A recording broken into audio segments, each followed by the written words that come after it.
Good evening, everyone.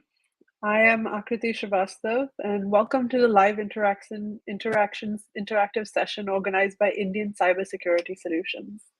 October is celebrated as Cybersecurity Awareness Month, so we're here to keep you well aware about the online safety procedures. In today's session, Cyber Ninja, Fundamentals of Cybersecurity, we're going to discuss how you can be safe and sound digitally. And in today's live, we have with us SidJ, Cybersecurity Analyst at Indian Cybersecurity Solutions. Not just that, he's also UGC NET certified with hands-on experience at various projects and services, as well as conducting corporate trainings in many renowned companies. A certified security analyst, computer hacking forensic investigator by EC Council. Hi, Sid. Hey there, Akriti. So, am I clearly audible and visible? Oh, you absolutely are. Great, great, really great. So, it's a fantastic evening. Thank you for inviting here. Oh, it's our pleasure. We have a few questions for you, so we can get this session on its way. Shall we begin? Sure, sure, definitely. Okay, so our first question: what exactly is hacking, and how does knowledge of cybersecurity keep us safe? But the thing is that would be something most people are not aware of what exactly hacking is. We see a lot of movies and stuff that gives us a general idea, right, man? These days, the south side of the country has been producing some fantastic movies, but the thing is that some of these things, like if you touch the keyboard and things get hacked and you control them, that is not exactly the case.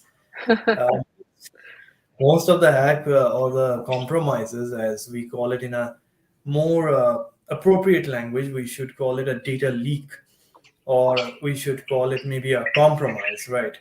So most of these things happen due to some mistake on the user side. So if I could define hacking in just one word, then if somebody gets into your computer without your permission and he has access to almost any kind of data which you may be using, then we can consider that as hacking.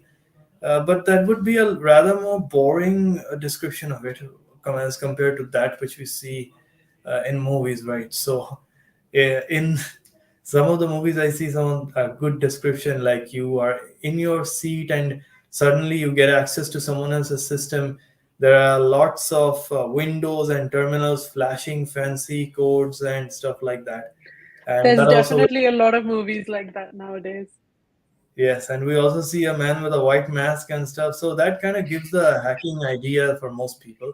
But we'll get into the depths of what exactly that is as we cover the aspects of that in the masterclass and the webinars. All right. And I hear that there's so many cases of cyber stalking on Facebook and other social media sites. How can we stay safe? Because most of us maybe don't have an idea. Yes, I perfectly understand that because these days what is happening is that even though at the present moment I would say that phishing scams have come to a decline because most of the automated tools and the tunnels have been closed down and have been Hmm. shut down, and security websites have been doing a good job. But Hmm. if we're a little careless, if we do not observe the URLs, then we can accidentally give our password to certain people. I mean, certain people. We don't want our passwords and identities revealed to them. But in case of Facebook, even we have people who are lurking using fake accounts, or maybe 17, 18 fake accounts. These days, due to HackerOne security, Facebook creating fake accounts has become a little difficult. So I would say that if you're on Facebook, you should be a little aware, like who you speak with and whether you are on Facebook or not, being the first question. So observing the address bar and some of the other things that we could actually see, it's just a bit of an awareness and experience. I would even suggest some people to play the Google phishing game. It helps you get aware of how you can actually track down, like if Facebook sends you a mail that your account shows suspicious activity, be sure to check whether that is Facebook in the first case. Okay, I think Those that. are really good points. And this, I love the idea of playing a game to learn how to take better care of yourself digitally. Um, Another question. every day systems get locked in so many houses. Personal computers are getting hacked and data leaks are happening. So why does this happen? Like, what is the driving force?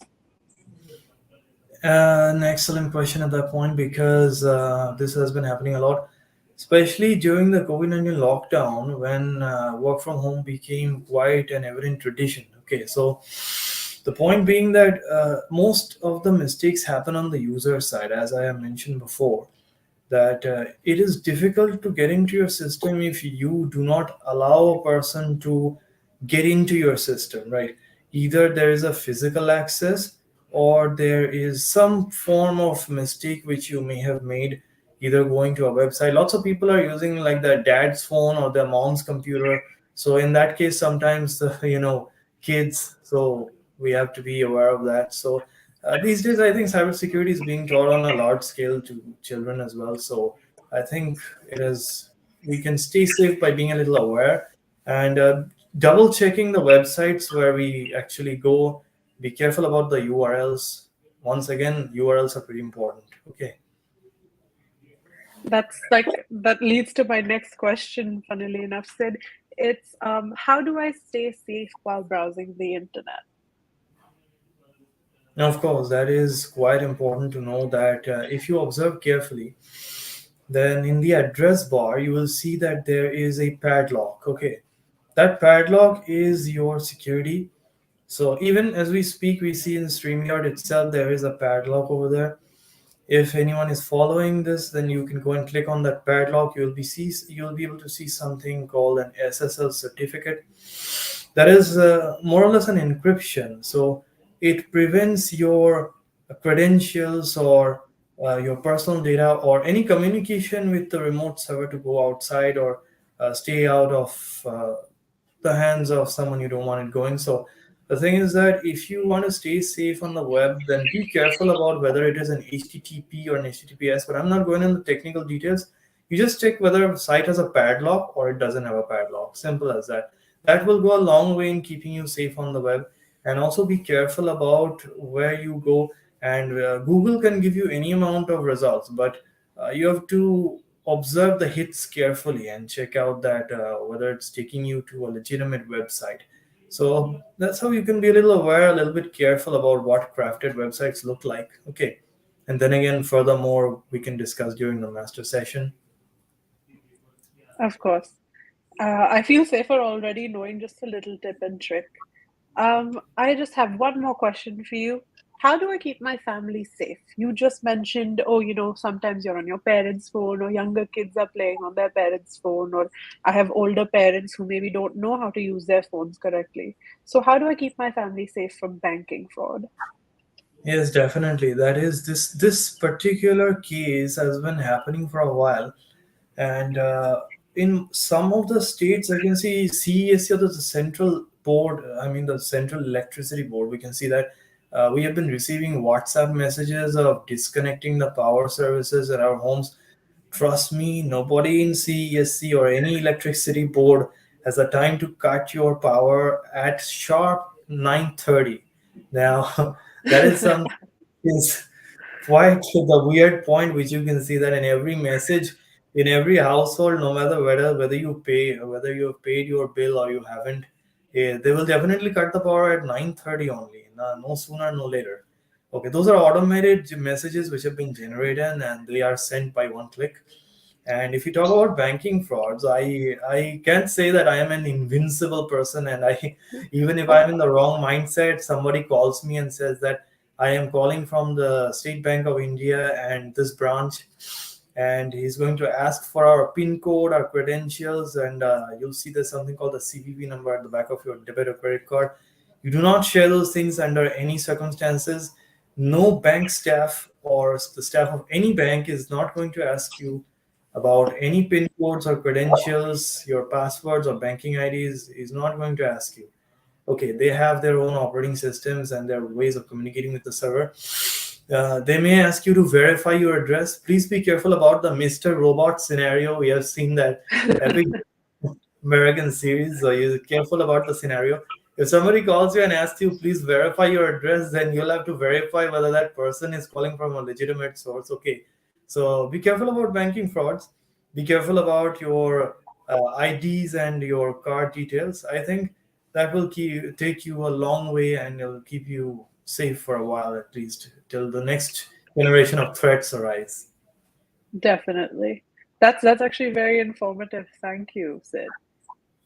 So naturally, this is a short live, and this live is a very much sort of brief on these topics. And the little time that we have been able to spend on this is definitely not, to understand it in full detail. As you rightly said, this is something you would have to take a master class on.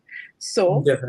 uh, we are actually doing a giveaway for a free masterclass, and there are 5 different available courses to help you develop your knowledge in this area. If you want to enroll in this giveaway, please fill out the Google form, and the link will be on your screen shortly.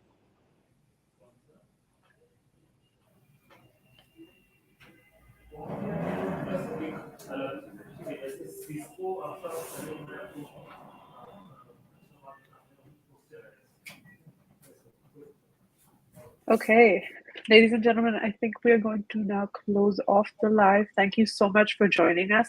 Thank you so much, Sid, for joining us this evening. It's Thanks been a lot, Rakesh. wonderful. Thank you. And thank you, everybody who is here. We appreciate your support, and we encourage you to follow us on social media, Facebook, Instagram, all over, because we will be posting more lives like this and have more giveaways in the future.